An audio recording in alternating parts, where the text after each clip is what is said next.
Ron sits across from me in a cozy cafe in the heart of the city, her eyes lighting up as she starts describing her relationship with her sub. "I call him my dog," she says with a mischievous grin, and I can't help but imagine a dominatrix walking her male subs on a leash. But Ron's FemDom is far from that. The label my dog comes from this system of punishing and rewarding. When he disappoints me, he gets punished, and when he follows my instructions, he gets a treat, so it's kind of like conditioning a dog, she explains.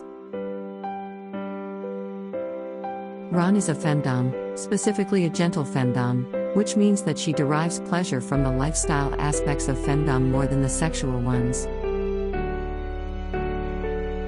If you're perplexed by the term FemDom, it's normal, there isn't a lot of conversation about the subject. FemDom is short for female domination, a subset of BDSM, bondage and discipline, dominance and submission, sadochism and masochism. Where a woman takes the wheel and exerts her dominance over her submissive partner. But it's not only about sexual dominance. It's also nothing like the bestseller novel, 50 Shades of Grey, where BDSM is completely distorted into a shock value sex fantasy. Yes, the book has hot sex with apparent elements of BDSM, hint, the Red Room, but there's no mention of the emotional aspect of entering a BDSM relationship. It's a shallow understanding of the community.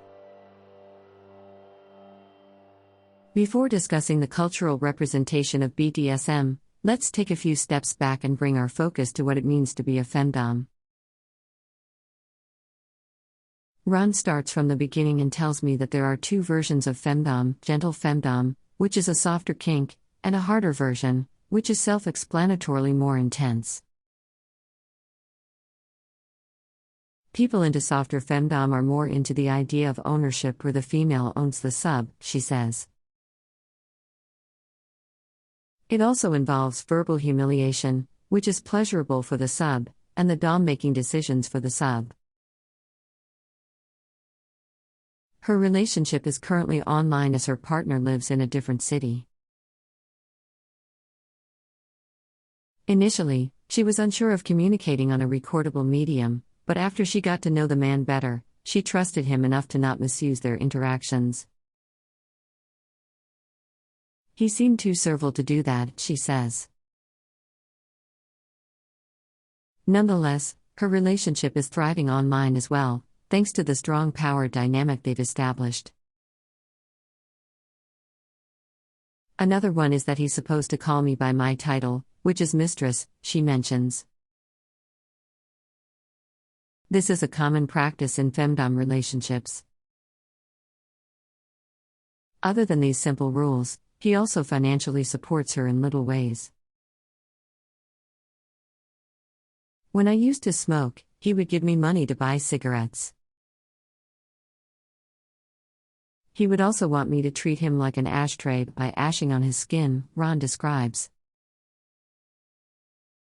Her sub ends up paying for a lot of her streaming subscriptions such as her Netflix membership as well, but due to the pandemic, Ron had given him leeway to refuse financial givings.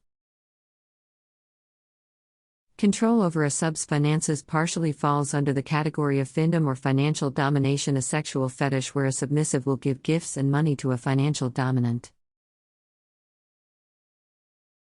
It can also involve the dom dictating how the sub should spend their money. But Ron doesn't completely indulge in that. She explains that when she and her partner engage in their FemDom relationship, there is always a clear understanding of the boundaries and what each person is comfortable with.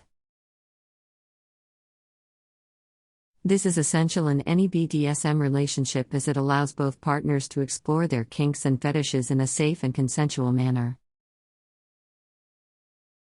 Ron emphasizes that BDSM relationships are not just about sex, but rather they are an expression of intimacy and trust.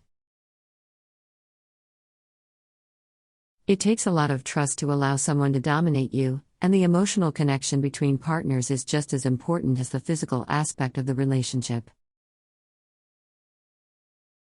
When asked about the cultural representation of BDSM, Ron expresses her disappointment with how it is often portrayed in mainstream media. She feels that BDSM is often sensationalized and portrayed as something dangerous or taboo. This can lead to misunderstandings and misconceptions about the lifestyle.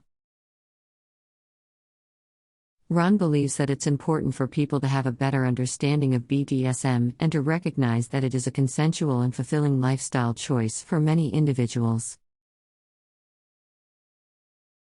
She hopes that by sharing her story, she can help to break down some of the stigmas surrounding FemDom and BDSM in general.